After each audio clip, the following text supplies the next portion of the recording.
We're talking with Chris Duane.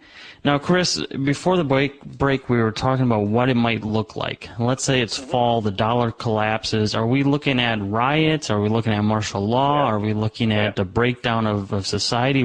Paint this picture for us. Yeah. I think that you're going to see the country divided into two separate areas. And I think it's quite easy for people to see that in being in an urban area during an economic collapse where food and fuel can stop getting transported because there is no, that there is no currency to exchange, and that, all these markets are going to collapse, and most of the jobs are related to some sort of paper shuffling, that this paradigm is going to change. And that urban areas are going to be the absolute worst place to be. I mean, we could look back to Katrina and see how when people have that slave mentality of that input-output disorder or believe into a paradigm or in a paradigm where they are relying upon a collective to take care of them, when the collective system ends, they're completely helpless.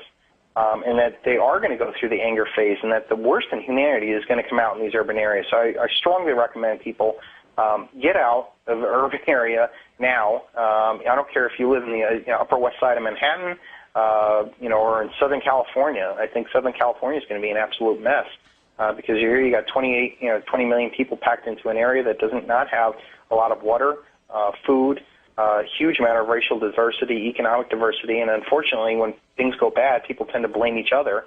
We saw from the LA riots. But that's going to burn out. You're going to see, 3, 6 months, a year of, really bad things going on in urban areas. But I think at some point, a collectivist, fascist, 1984 police state type system will dominate those areas. And you can see, a guy like Mike Bloomberg and Rahm Emanuel coming in and, bringing the heavy hand of collectivism down, of a police state down to, to bring order to chaos.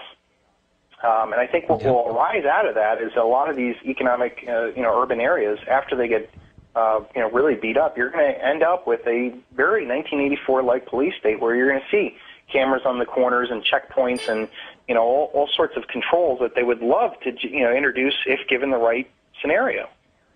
So I think that's one, future that I see, coming down the road for most of America. And that's for people who, can't get ahead of the curve, that are stuck in this mentality. They'll actually welcome a police state. They welcome a welfare state now. They welcome a warfare state now. They welcome that. And to me, that's that urban area. But the rest of the country, I think... Go ahead. Well, not to be a conspiracy theorist, but I kind of see the groundwork for that happening already. I've seen city after city cut back on police and fire, and I keep saying to myself, well, that's the number one role for a city to do. Why would you cut the police and still keep the park department? Mm-hmm. And I'm thinking, well, if there is a crash, then the people will actually welcome and beg for some sort of federalized implementation of law enforcement. Because please help us, because we can't provide for ourselves. Exactly. The thing that I am most excited about is the people who can get ahead of this curve, who do have, real ideas about what's going on, are moving out to the country. I moved from probably the 5th most affluent town in the country, Summit, New Jersey, where we had our business. Out of that, I walked away from it, and now I'm living in cornfields out in, Cleveland, Ohio area. And yet, I think the majority of this country is going to, be free of the debt that's enslaved them for so long, that I believe that we are going to have a hyperinflationary depression, and that people are going to live, in the kind of boring parts of the country are actually going to respond well to this. Yeah, they're going to go through anger. Yeah, they're going to, go through the depression. But I think at some point, some communities, states, counties, local governments, things are actually going to go and embrace the Constitution and honest money and say, hey, the dollar's dead, but you know what? Come to us. We love gold and silver. You're already seeing 11 states that are trying to have gold and silver as legal tender. That's going to become more popular in more areas. And I believe that we're going to see pockets of this country that are going to say, boom, the dollar paradigm's over. Well, come on in, guys, because you know what? We got low taxes, low government. We love gold and silver. We'll treat you as, sovereign citizens. Come to us. And I think that you're going to see pockets of this country that are going to bloom right afterwards because they're going to be attracting the best and brightest, just like how America used to be. We used to be this, awesome shining city on the hill, right. where all the world would come to us because we were the place where if you can make it there, you can make it anywhere, and all that other stuff. And I think that we're going to see a smaller version. You're going to see a massive decentralization of power. That's another main theme that I see going forward. We've had this centralization of power for the past 150, 60 years. But when this dollar collapses, the elite will no longer be able to have everything centralized, and that people will no longer believe centralized power because they'll be shown to be completely ineffective. And actually, those people who would let us down this road are actually, I believe, going to be running for their lives as things go bad. So you're going to see this massive decentralization of power. People who will start to, start using either gold and silver as barter. Food is going to be much more important. Farmers, I think, are going to be.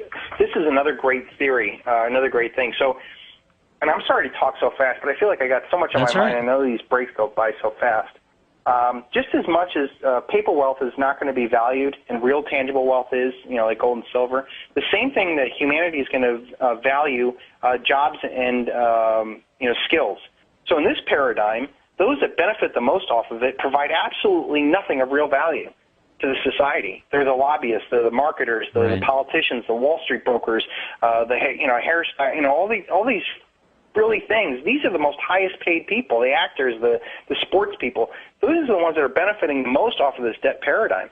And yet in this paradigm, the people who actually do stuff that are real value are not valued at all. The electrician, the engineer, the farmer, people who actually do something to provide real value. And in this paradigm, they're not valued at all. But I tell you what, when this dollar collapses, you're going to see masses of humanity start to value the farmer, the electrician, the mechanic, the guys who can fix and do things.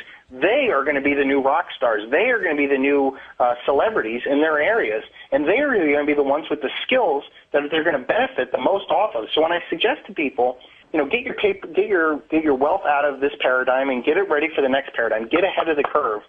Same goes with your job, because most of us had jobs that are just not going to be around anymore. I mean, I was a car dealer. I was an internet, operations manager. Those jobs aren't going to exist anymore. And people who can do real things will become more valuable. So start doing things now that can help people, that provide real value to people. Even if it's, doing what me and you were doing, education is going to be more valuable because all of humanity is going to want to wake up and understand what had happened. And I think you're going to see a real rise of real entrepreneurship, real free enterprise again, because a lot of people right now continue to blame capitalism. Oh, look, it's capitalism. That's what did this to us. And in reality, it's the lack of capitalism which did it to us. It's this social communistic, what I call ComCap, where they give the appearance of capitalism, but in reality it's just communistic. And I think we'll see a real rise of real entrepreneurs again. For anybody to start a business. Exactly.